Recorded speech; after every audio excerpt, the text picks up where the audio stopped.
Hello दोस्तों, कैसे हो आप सभी। तो आज हम जो न्यू टॉपिक ग्रेविटेशन का लेके आए वो है हमारा वेरिएशन ऑफ जी। मतलब जी किस तरह से वेरी होता है, प्लेस टू प्लेस किस तरह से चेंज होता है, वो चीजें हम देखने वाले हैं। जैसे आप सॉल्व करते समय 9.8 लेते हो, बट इक्वेटर पे क्या पोजीशन होता है, पोल्स पे क्या पोजीशन होता है, डेप्थ में क्या पोजीशन होता है, ये हम देखने वाले हैं। सो चलो एक एक पॉइंट को हम कवर करते हैं।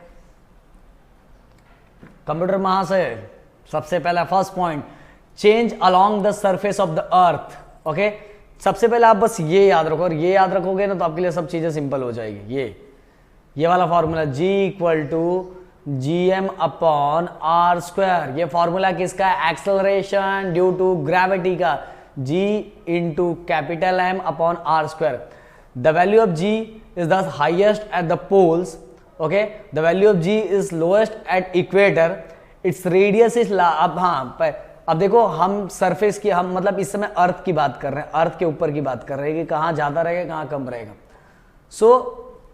ये मान लो अर्थ का सेंटर है, ये प्रोपोर्शन, ये चीजों को याद रखो, G is inversely proportional to radius of the earth. मतलब G अगर इंक्रीज हो रहा है तो R डिक्रीज होगा।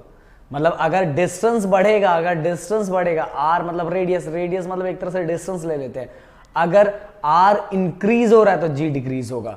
तो देखो R यहां इंक्रीज हो रहा है इक्वेटर पे, R इंक्रीज हो रहा है तो G क्या हो जाएगा, डिक्रीज हो जाएगा।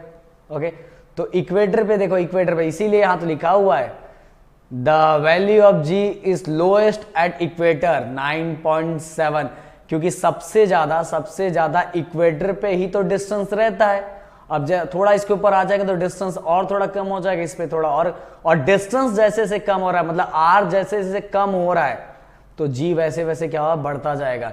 अब पोल्स पे हम आ जाते हैं, पोल्स पे अगर हम देखें सरफेस पे तो डिस्टेंस क्या होता है, बहुत ज्यादा कम होता है, और R रेडियस अगर कम हो रहा है तो G क्या हो जाएगा, बढ़ जाएगा। देखो ना यार, रेडियस क्या हो जाएगा, कम हो जाएगा ना। ये मान लो ये ऊपर वाले पार्ट का एक सर्कल ले लेते हैं, ये वाले पार्ट का, तो यहाँ रेडियस क्या है, रेडियस का डिस्टेंस कम है, तो अगर रेडियस कम है तो G क्या हो जाएगा, बढ़ जाएगा। अब अगर इक्वेटर पे हम लोग लेते हैं, इक्वेटर पे रेडियस क्या होता है, बड़ा होता है, और रेडियस अगर बड़ा है तो G की वैल्यू क्या हो जाएगी, कम हो जाएगी, क्योंकि दोनों के बीच का रिलेशन इनवर्स रिलेशन है।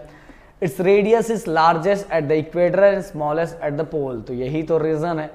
तो चलो बढ़ते हैं नेक्स्ट की तरफ, जो है हमारा कंप्यूटर महाशय, नेक्स्ट बताओ क्या है हमारा। नेक्स्ट है हमारा चेंज विथ हाइट।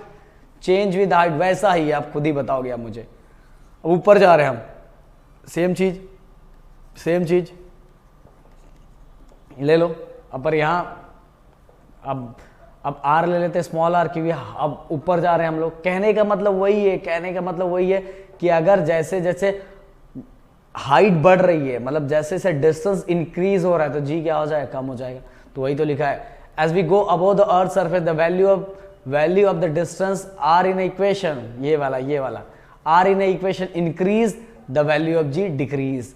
मतलब डिस्टेंस इंक्रीज हो रहा है, डिस्टेंस अगर इंक्रीज हो रहा है तो G क्या हो जाएगा, डिक्रीज हो जाएगा। ओके, डिस्टेंस इंक्रीज हो रहा है तो G क्या हो जाएगा, डिक्रीज हो जाएगा। तो हाइट जैसे बढ़ रहा है, क्योंकि हम अर्थ से दूर जा रहे हैं, तो वैल्यू ऑफ G धीरे धीरे क्या हो जाएगा, डिक्रीज हो जाएगा। अब बढ़ते हैं नेक्स्ट टॉपिक की तरफ, जो हमारा नेक्स्ट टॉपिक है वो है, मतलब इसी का topic, change with the depth. इसमें बहुत बार बच्चे कंफ्यूज होते हैं, पर मैं आपको यही बताऊंगा, इसी फॉर्मूले को समझ लो, इसी फॉर्मूले को आपने समझ लिया तो आपका काम हो गया। अब हम अर्थ के अंदर जा रहे हैं दोस्तों, ऐसा समझ लो, अर्थ के अंदर जा रहे हैं। अब मान लो मैं इस पॉइंट पे आ गया, इस पॉइंट पे आ गया।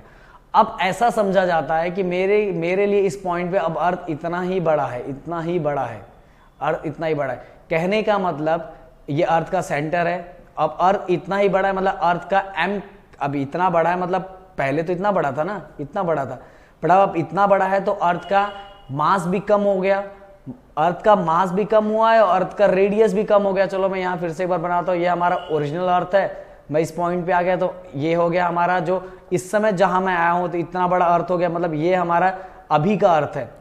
अब पहले रेडियस इतना था, अब रेडियस कितना हो गया, इतना सा हो गया, मतलब M भी डिक्रीज हो गया और R भी डिक्रीज हो गया, और R भी डिक्रीज हो गया। और एम और आर डिक्रीज हो गया, तो अगर आपको पता है मैथ सॉल्व करने आता है, अगर ये दोनों डिक्रीज हो गया तो रिजल्टेंट जो वैल्यू होगा वो जी बी क्या हो जाएगा, डिक्रीज हो जाएगा।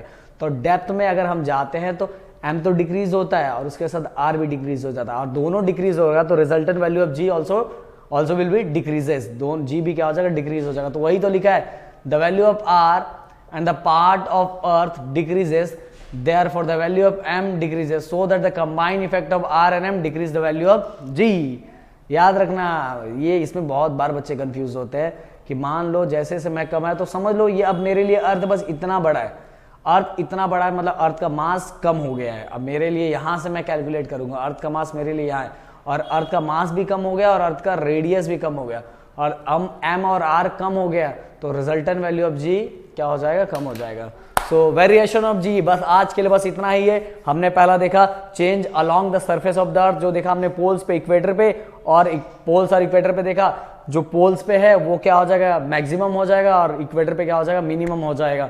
और हाइट तो वैसी ही है कि जी, अगर जी कब बढ़ेगा, जब डिस्टेंस क्या होगा, कम होगा। और चेंज इन डेप्थ एम और आर डिक्रीज हो रहा है, इसलिए रिजल्टेंट वैल्यू ऑफ जी भी क्या हो जाएगा, डिक्रीज हो जाएगा। तो आज के लिए बस इतना ही, मिलते हैं हम नेक्स्ट टॉपिक के साथ नेक्स्ट वीडियो में।